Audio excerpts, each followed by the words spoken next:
জয় মাতারা, জয় গুরু বাম।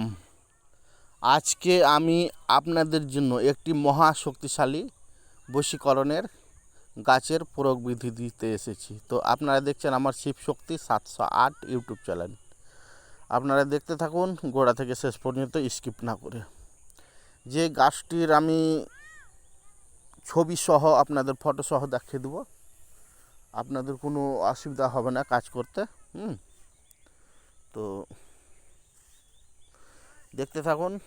মাত্র 2টি গাছ দিয়ে আপনি আপনার মনে মানুষকে বশ করতে পারবেন। তো আশা করি আপনারা সকলেই পেয়ে নেবেন গাছ।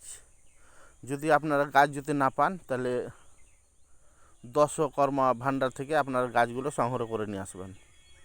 তো আমাদের এখানে অ্যাভেলেবেল গাছ আমি চলে এসেছি। তো দেরি করব না, দেরি করলে আপনাদের ধৈর্য হারিয়ে যাবে। কারণ আপনারাই বলেন ফোন করে, গুরুজি কথা বেশি বলছেন, কাজের কথা বলেন। তো আমি কাজের বিষয়ে আসছি। তো আপনাদের সামনে আমি সরাসরি গাছ দেখিয়ে দিচ্ছি। এই যে গাছ সে দেখতে পাচ্ছেন, এটা হচ্ছে দুর্গা ঝাপ গাছ। এই দুর্গা ঝাপ গাছ দিয়ে আপনারা কাজ করবেন, অবশ্যই কাজ হবে। তো কিভাবে করবেন, এটা হচ্ছে গাছের রং, অরিজিনাল রং এটা গাছ। তো আমি আজকে অনেক খোঁজাখুঁজি করার পরে গাছটি পেয়েছি। তো এই ভিডিওর মাধ্যমে আমি মতন বশীকরণ দেব। এটা হচ্ছে দুর্গা ঝাপ গাছ। দুর্গা ঝাপ আর কালী ঝাপ গাছটা আমি দেখতে পেলাম না। তো দুর্গা ঝাপ গাছটি আমি দেখতে পেলাম। কালী ঝাপ কালো হবে, আর এটা হচ্ছে দুর্গা ঝাপ গাছ। এই দুর্গা ঝাপ গাছটি কী করবেন, শনি মঙ্গলবারে এই দুর্গা গাছের শিকড় তুলবেন। এই যে শিকড়, এই যে শিকড় তুলে নিলাম। এই শিকড়টি কী করবেন, দুর্গা ঝাপ গাছের শিকড় তুলবেন। শনি ও মঙ্গলবারে একদিন তুললে হবে। আর কালী ঝাপ গাছের শিকড় তুলবেন। তুলে বাড়ি নিয়ে যাবেন, গঙ্গা জল কাঁচা দুধ দিয়ে ধুবেন। ধোয়ার পরে ভূজ্য পাত্রতে লিখবেন, কামরূপ কামাক্ষার দহাই, অমুক আমার বসে হয়, দহাই কামরূপ কামাক্ষার দহাই, দহাই কামরূপ কামাক্ষার দহাই, দহাই কামরূপ কামাক্ষার দহাই। এভাবে মন্ত্রটি লিখবেন। ভূজ্যপত্রে লিখবেন। প্রথম দুর্গা ঝাপ গাছ আর কালী ঝাপ গাছের শিকড় আর দুর্গা ঝাপ গাছের শিকড়, দুটি শিকড়কে নিয়ে যাবেন। নিয়ে গিয়ে ভালো করে গঙ্গা জল কাঁচা দুধ ধুয়ে নেবেন। ধুয়ে ভূজ্যপত্রে লিখবেন, কামরূপ কামাক্ষার দহাই, অমুক অমুকের সঙ্গবতী শীঘ্রই মেল হয়। তারপরে লিখবেন, দহাই কামরূপ কামাক্ষার দহাই, দহাই কামরূপ কামাক্ষার দহাই, দহাই কামরূপ কামাক্ষার দহাই। এভাবে লিখে তারপরে দুর্গা ঝাপের গাছের শিকড় আর কালী ঝাপ গাছের শিকড়, দুটি শিকড়কে এক জায়গায় দিয়ে দেবেন।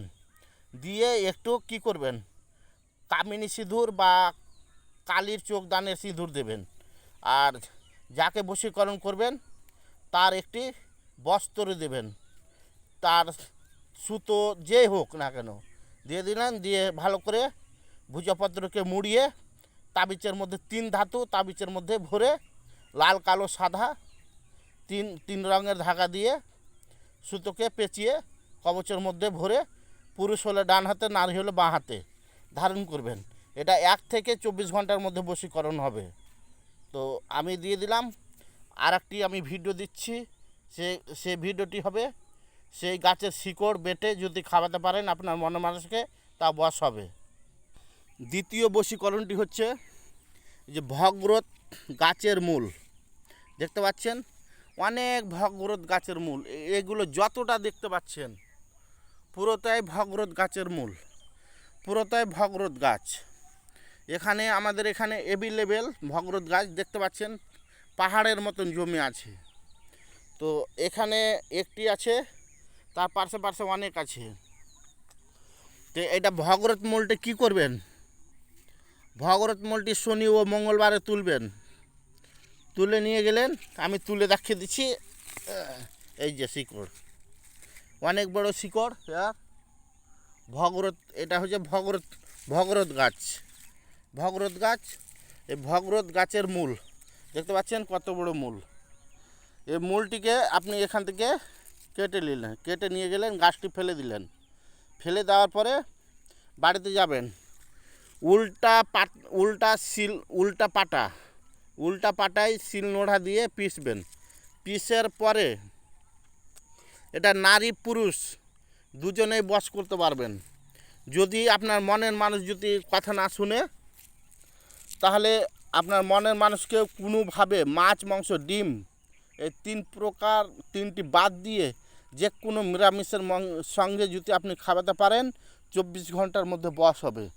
এই ভগরত গাছের শিকড়ের মূলটি আমি প্রায় মানুষকে দিই, আমরা যখন চেম্বারে বা কবিরাজি করি তখন।